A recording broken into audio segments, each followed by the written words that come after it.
성도 여러분 안녕하세요. 성경산책의 이동수 목사입니다. 오늘은 성경산책 39번째 시간으로 스가랴서에 대해서 살펴보도록 하겠습니다. 스가랴서의 개관을 살펴보면 스가랴는 포로 시대 이후의 선지자입니다. 학개와 같은 시대의 인물로 예루살렘 성전의 재건을 위해 활동했던 선지자입니다.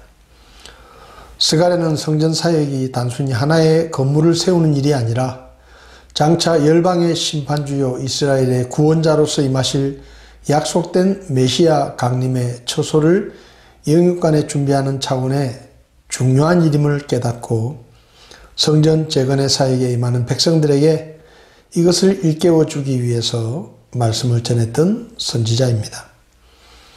그래서 이 책에서는 비록 거칠고 난해하지만 메시아에 대한 다양하고 풍부한 예언과 환상들이 많이 나타나고 있는 것을 볼 수 있습니다. 이 책의 제목은 이 책의 저자이자 중심인물인 선지자 스가랴의 이름을 따서 지어졌는데 스가랴는 여호와께서 기억하신다라는 뜻입니다. 이는 하나님께서 이스라엘과 맺은 언약을 기억하시고 마침내 그들을 회복시키실 것을 다루고 있는 이 책의 주제와 잘 부합한다고 할 수 있습니다. 이 책의 저자인 스가랴는 여호와께서 기억하신다라는 뜻을 지닌 이름인데 스가랴는 바빌로니아에서 출생해서 스룹바벨과 여호수아의 지도하에 유다의 귀환한 제사장 iddo의 손자로 예레미야와 에스겔처럼 선지자인 동시에 제사장이었습니다. 스가랴는 학개와 같은 시대의 선지자지만 그의 사역은 학개보다 오래 지속되었고 아닥사스다 1세의 제위 시까지 사역을 계속했던 것으로 보여집니다. 스가랴서의 기록 시기는 성전 재건 이전에 기록된 1장에서 8장과 이후에 기록된 9장에서 14장의 내용으로 둘로 나눌 수가 있습니다. 전반부는 스가랴 선지자가 처음 계시를 받은 다리오 왕 2년 주전 520년부터 다리오 왕 4년 주전 518년까지 2년에 걸쳐서 기록되었습니다. 그러나 후반부에는 기록 시기를 짐작할 만한 아무런 단서가 없으며 성전 재건 후 선지자 말년 약 주전 480년에서 470년경에 기록되었을 것으로 추정할 수 있습니다. 스가랴서의 기록 목적은 전반부와 후반부가 약간 다릅니다. 전반부의 기록 목적은 포로에서 귀환했지만 영적인 무관심과 율법에 대한 무지로 도덕적인 불의한 삶에 빠져있던 이스라엘 백성들의 성결한 신앙을 확립하고 중단된 성전 재건 공사를 독려하여 성전 재건을 완성하도록 하기 위함이었습니다. 후반부의 기록 목적은 예수 그리스도에 관한 예언을 기록하므로 이스라엘의 남은 자들에게 메시아의 왕국의 승리와 영광을 마음속으로 간직하도록 하기 위해서 기록되었습니다. 스가랴서의 특징을 살펴보면 메시아에 관한 많은 예언들, 예수님의 초림과 재림, 부활과 승천, 마지막 심판과 하나님의 왕국 등에 대한 예언들이 기록되어 있어서 구약의 요한계시록이라고 할 수 있습니다. 그리고 스가랴서는 그리스도의 속죄 사역과 구원받은 자의 삶에 믿음에 합당한 삶의 변화가 나타나야 함을 말해 줍니다. 내적인 믿음 중요하지만 외적으로 그 믿음이 실제 삶으로 나타나야 한다는 것을 스가랴서는 보여줍니다. 요한계시록에 이 책의 구절이 30개 정도 인용될 만큼 말세론에 대해 많은 언급을 하고 있습니다. 그래서 이 책을 구약의 요한계시록이다 라고 부르기도 합니다. 메시아 왕국과 메시아의 통치를 언급하며 새 예루살렘이야말로 성도들의 영원한 낙원임을 강조하고 있는 것이 특징이라고 할 수 있습니다. 스가랴서의 핵심 구절은 스가랴 9장 9절에서 10절까지 말씀인데 오 시온에 따라 크게 기뻐할지어다. 오 예루살렘에 따라 크게 외칠지어다. 보라 내 왕이 내게 임하시느니라. 그분은 의로우시고 구원을 소유하시며 겸손하사 나귀를 타시되 나귀 새끼 곧 어린 수나귀를 타시느니라. 내가 에브라임에게 병거를 끊고 예루살렘에서 말을 끊으며 전쟁한 활도 끊으리니 그가 이교도들에게 화평을 말할 것이요 그의 통치는 바다에서 바다까지 이르고 그 강에서 땅끝까지 이르리라 라는 말씀인데, 예수님께서 예루살렘 성에 들어가실 때에 아무도 타지 않은 새끼 나귀를 타고 들어가신 내용을 예언하는 말씀이기도 합니다. 스가랴서의 전체 내용을 대략 살펴보면 1장에서 6장까지는 8개의 환상을 이야기하고 있고 7장에서 8장까지는 4개의 설교를 말씀하고 있습니다. 그리고 9장에서 14장까지는 2개의 예언을 묘사하고 있습니다.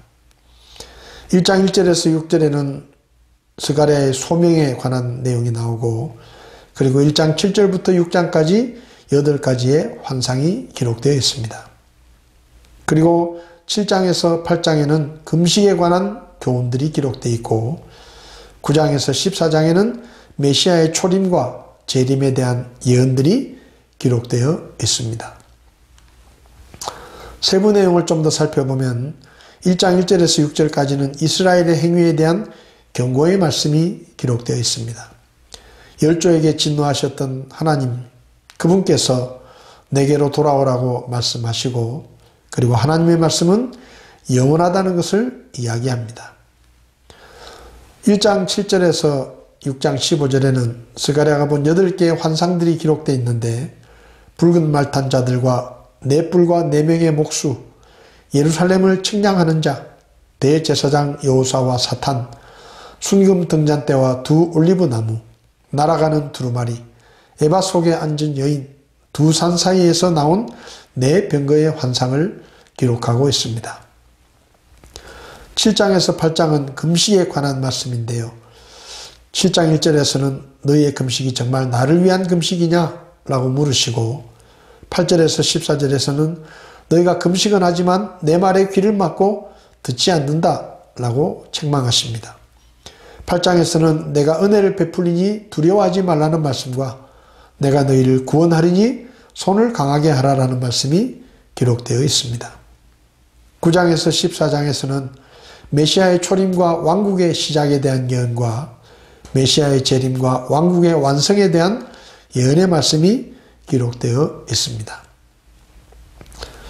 스가랴가 본 8가지 환상의 의미를 짧게 살펴보면, 붉은 말 탄 자는 시온과 그 백성들을 회복시키실 것을 의미하고, 네 뿔과 네 목수는 이스라엘을 압제한 민족들을 심판하실 것을 의미합니다. 측량하는 사람은 예루살렘을 보호하시고 영화롭게 하실 것을 의미하고, 대제사장 여호수아는 장차 오실 종에 대해 정결케 되고 유다가 회복될 것을 의미합니다. 순금 등잔대는 하나님의 영이 스룹바벨에게 능력을 주실 것을 의미하고, 날아가는 두루마리는 도둑과 거짓 맹세하는 자들이 심판받게 될 것을 의미합니다. 에바 속에 앉은 여인은 죄와 반역이 바빌로니아로 옮겨갈 것을 의미하고, 내 병거는 온 땅 위에 임할 하나님의 심판을 의미합니다. 성경산책 39번째 시간, 이 시간은 스가랴서에 대해서 살펴보고 있습니다. 이 시간은 마지막으로 스가랴서가 우리에게 가르쳐주는 영적인 교훈들을 살펴보겠습니다. 첫 번째 교훈은 하나님은 약속을 기억하시고 신실하게 지키시는 하나님이시라는 것을 가르쳐 줍니다. 비록 남왕국 유다와 북왕국 이스라엘이 멸망하고 포로로 잡혀가는 비참한 삶을 살고 있지만 하나님은 약속을 잊으신 것이 아니며 반드시 하나님께서 그 약속을 이루시고 그들을 회복시키실 것을 스가랴서는 말씀하고 있습니다. 성도 여러분, 하나님은 사람이 아니시기 때문에 거짓말하지 않으시고 한번 말씀하신 것은 반드시 기억하시고 이루시는 하나님이십니다. 그 하나님을 믿고 신실하신 하나님의 말씀에 순종하는 저와 여러분들이 될 수 있기를 바랍니다. 두 번째는 하나님께서 이스라엘을 바빌로니아의 포로 생활에서 구원하시고 하나님의 왕국을 회복시키실 것이며 예루살렘을 하나님의 보좌로 회복시키실 것을 알려줍니다. 하나님께서는 그분의 백성들을 버리지 않으시고 때가 되면 다시 그들을 회복시키시며 그 나라를 다시 세우시고 하나님의 나라로 귀하게 쓰신다는 것을 가르쳐주고 있습니다.